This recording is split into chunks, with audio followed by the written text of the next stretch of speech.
moi, Silverstone, c'est tout d'abord des conditions météo très changeantes.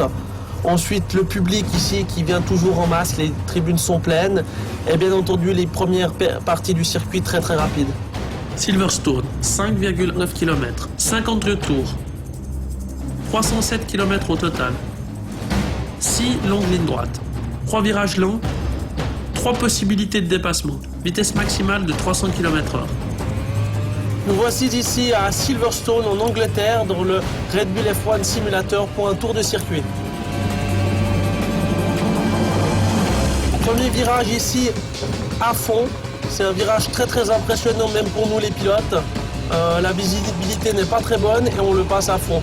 Ensuite une première partie très rapide à plus de 280 km/h avant d'arriver dans le petit droite qui redonne sur la longue ligne droite. C'est un virage qui passe autour des 180-200, donc on ralentit un petit peu et on repart ensuite pour une longue ligne droite. On arrive maintenant dans le virage de Stove. C'est très important ce virage-là. Il y a ce droite qui nous amène dans la deuxième partie, la partie centrale de ce circuit de Silverstone où les vibreurs sont très importants. Il faut essayer de les utiliser mais aussi de les éviter dans certains virages.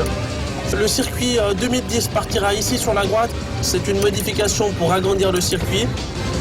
Un virage à droite très lent où là vraiment c'est très important de bien préparer la sortie.